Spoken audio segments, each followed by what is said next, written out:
My name is Beth Kangwana. I'm the Executive Director of Population Council Kenya. I'm also an epidemiologist supporting research on adolescent health and well-being. My WomenLift health project is focused on bridging the gap between evidence and advocacy initiatives in Kenya, with a particular focus on teenage pregnancies. A Kenya represents 1 in every 5 girls who find herself pregnant as an adolescent. Through no fault of her own, she was born in a society that exposed her to risk factors such as poverty, poor knowledge of her sexual and reproductive rights, and poor access to contraceptives. Her trajectory into adulthood is relatively bleak. Because of her early pregnancy, she is now at a significantly higher risk of reduced schooling, job security, earnings, and economic empowerment, enforcing the cycle of poverty for her and her unborn child. From a health perspective, she's exposed to complications during pregnancy and childbirth. She's also likely to experience stigma and shame, increasing her risk of mental distress.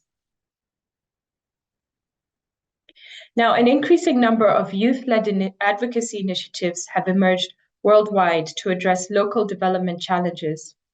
These initiatives focus on issues such as women economic empowerment, gender-based violence, access to safe abortion, girls' education, climate justice, and other social problems. A scoping exercise of young feminists in Kenya showed that one of the most common issues being advocated for is on sexual and reproductive health and rights.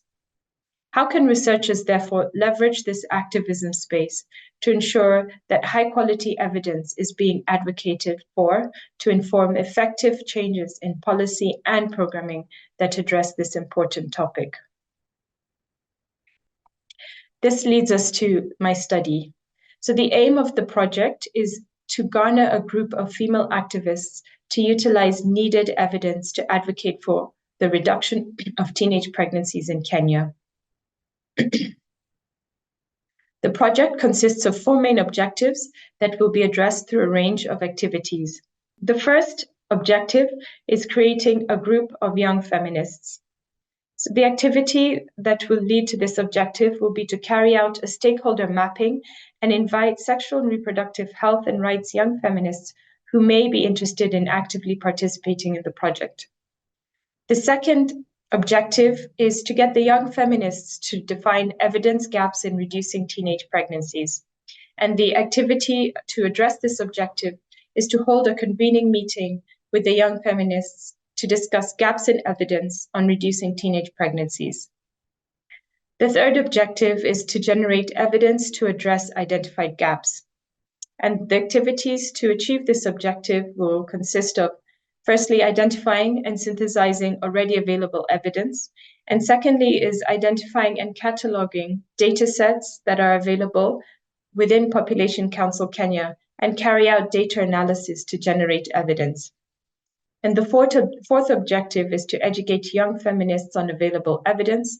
And the activity to achieve this objective is to disseminate the evidence generated to the young feminists online. So what has been achieved so far? I have been able to create the Young Feminists group, and I have also been able to get the young feminists to define evidence gaps in reducing teenage pregnancies. What is pending is generating evidence to address the identified gaps and also to educate the young feminists on the available evidence. So here is just a flavor of some of the questions that are of interest to the young feminists, where they feel that if these gaps in evidence were addressed, they could use them to inform their advocacy initiatives. This includes, how does climate change impact access to sexual and reproductive health and rights services, especially in vulnerable communities? What is the potential of digital platforms for delivering SRHR information, services, and support while ensuring privacy and accuracy? What is the prevalence of adolescent girls who are sexually active and are unable to access contraception and safe abortion? And what is the effectiveness of comprehensive sex education programs in reducing teenage pregnancies? So just to repeat, the pending activities is then to generate evidence to address these questions, and then to educate the young feminists on the evidence that's been generated.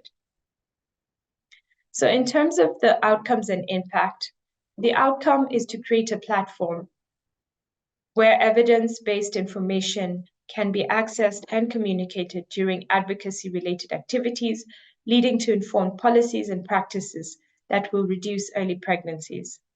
And the impact is, at the end of the day, to reduce teenage pregnancies. Thank you.